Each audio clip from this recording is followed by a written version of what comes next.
Sir మీరు మీరు చెప్పేది బాగానే ఉంది రైట్. ఒకసారి అల్జాపూర్ శ్రీనివాస్ గారు మాట్లాడి మళ్ళీ మీ దగ్గరికి వస్తారు. శ్రీనివాస్ గారు, ఇవన్నీ అవినాష్ గారు నేను చెప్పాల్సిన అన్ని మీరు చెప్తున్నారు, వాళ్ళకి చెప్తా. సార్ ఏ పార్టీ అయినా నాకు ఒకటే, బీజేపీ ప్రామిస్ చేసినవి కూడా చాలా ఉన్నాయి, తెలంగాణకి ఇవ్వాల్సిన ఇయ్యలే ఇంకా మీరు కూడా. తెలంగాణకు భారతీయ జనతా పార్టీ తెలంగాణలో అధికారం లేదు.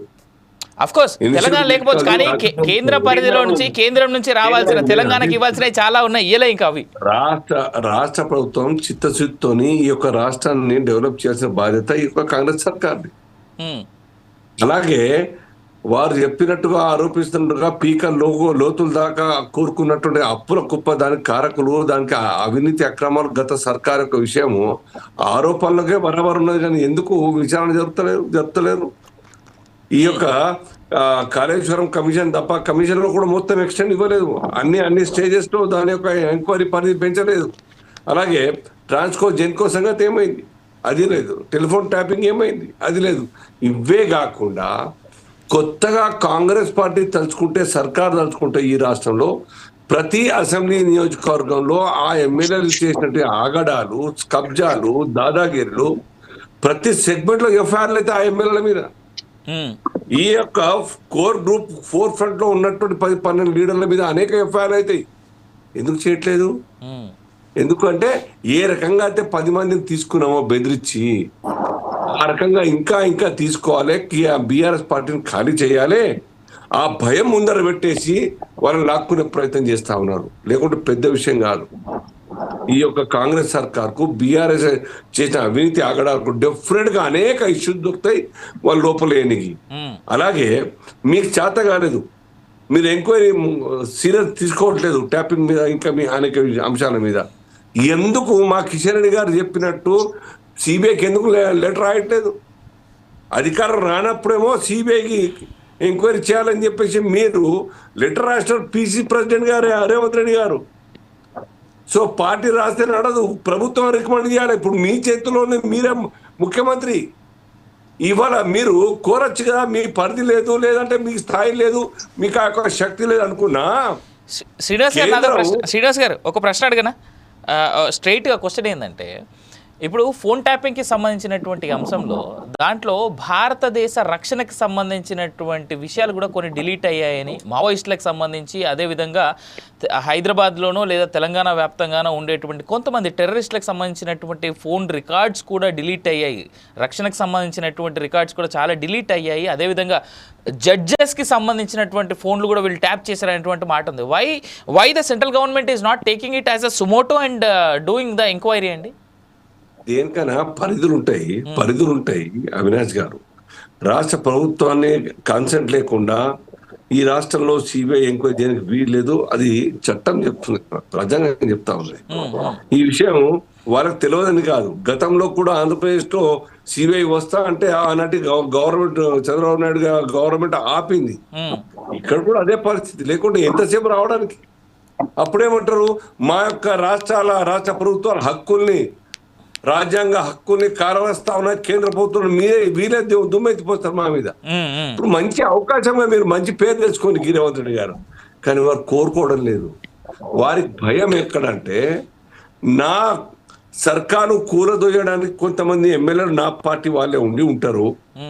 వాళ్ళు ఆ పరిస్థితి వస్తే నాకు తోడుగా ఇటువంటి 10 మంది ఎమ్మెల్యేలు, నా ఎంబట ఉండేటువంటి నిజమైనటువంటి రేవంత్ ఫాలోవర్ కాంగ్రెస్ ఎమ్మెల్యేలు సరిపోకపోతే ఇంకా కొద్దిమంది తీసుకురావాలి. So that I can defend, I can save my government అన్నది రేవంత్ రెడ్డి గారి యొక్క ఆలోచన ఉంటది. కాబట్టి చేయట్లేదు, లేకుంటే పెద్ద విషయం కాదు. అది రేవంత్ రెడ్డి గారి యొక్క స్వార్థం కోసం ఆ యొక్క బీఆర్ఎస్ రక్షిస్తా ఉన్నారు. ప్రజలు అర్థం చేసుకుంటారు అవినాష్ గారు. 2 ప్రభుత్వాల్లో కూడా ఏ మార్పు లేదు. ఇంతకు మేము చాలా కంచె తీసేసినాం, కంచె తీసి ఏం చేసినారు? ఎవరైనా కరవచ్చు, ఎవరైనా నాకు వచ్చి కరవచ్చు అని చెప్పి గొప్పగా మాట్లాడుతూ ఉన్నారే. నేను జనరల్ గా వ్యక్తిగతంగా ఎక్కడ కూడా పర్సనల్ దూషించా, కానీ ఇవాళ చాలా చూస్తూ నాకు బాధేస్తా ఉన్నాయి. మాకు బాగా తెలుసు, రేవంత్ రెడ్డి గారు తెలుసు, అందరు తెలుసు, మాకు అందరికి కూడా. అరే భయ్, ఒక మాజీ ఎమ్మెల్యే 4-5 టైం ఎమ్మెల్యే, నిజాయితీ పరుడు, కమ్యూనిస్ట్ ఆల్సో, ఆయన పోయి కూర్చుంటే నిలబడితే గేట్ ముందరికి పంపించడం, ఆయనకి ఈయనకి తేడా అయింది.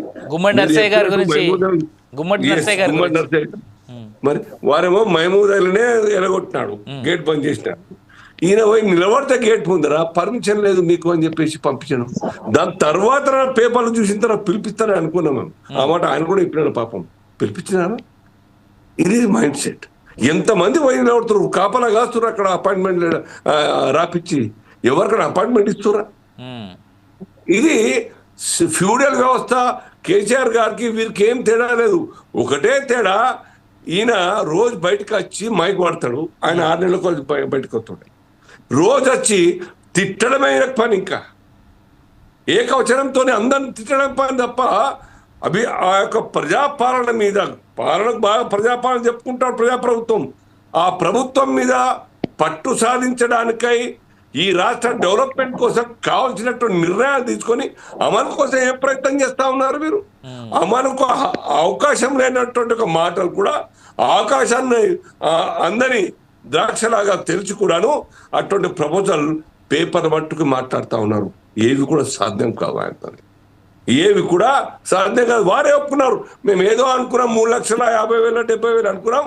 ఇప్పుడు 7 లక్షల పైన బాకీలు ఉన్నాయి కాబట్టి కోట్లు, మేము ఏం చేయలేని పరిస్థితి ఉన్నది కాబట్టి మాకు కష్టం ఉన్నది అని చెప్తా ఉన్నారు. మరి ఇంకా కొత్తగా అసలు తాతే లేదు. అది కష్టం మీద బాకీలు తీసుకొచ్చి జీతాలు ఇచ్చే పరిస్థితి. ఫస్ట్కి ఇవ్వాలి, ఛాలెంజ్ తీసుకుంటా ఉన్నారు. ఫస్ట్కి ఇవ్వాలి, అది కూడా బాకీలు తీసుకొచ్చి. లేదంటే రెవెన్యూ పెంచుకోవడానికి ధరలు పెంచే ప్రయత్నం మీరే ఉద్యమించినారు. లిక్కర్ పాలసీ మీద ఆ యొక్క అమరవీరుల స్తూపం దగ్గర ధర్నా చేసి ఒక 45 నిమిషాలు బ్రహ్మాండంగా మాట్లాడినారు ఆ ప్రభుత్వానికి వ్యతిరేకంగా.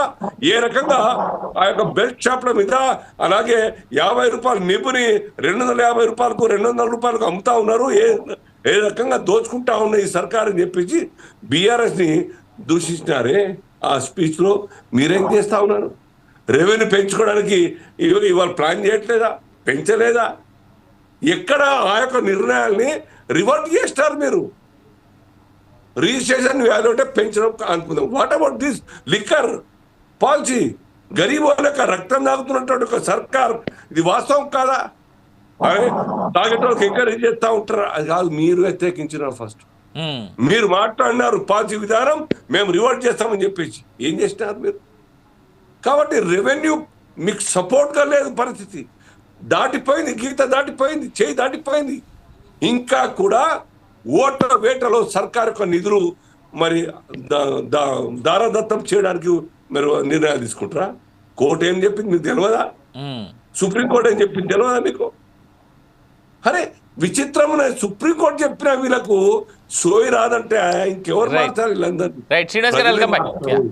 ఓటు ద్వారానే వీళ్ళ ఇంకా 4 సంవత్సరాలు 3 సంవత్సరాలు 10 మాసాలు ఓటు ద్వారానే ఓపిక పట్టి దాని తర్వాత ఇప్పుడు మొదలైన ఆల్రెడీ ఎలక్షన్లు ఓడించడం. ఇంతకన్నా నష్టం చేయకండి. మీకు ఆశ పోయి రెవెన్యూ పెంచి ప్రజలను భారం పడే విధంగా నిర్ణయాలు అవే నిర్ణయాలు తీసుకోండి, ఆ పరిపాలించడం చెప్తా ఉన్నారు. Right, welcome back. మస్తాన్ గారు, ఇక్కడ 2 పార్టీల నేతలు మాట్లాడినటువంటి మాటలు మీరు విన్నారు.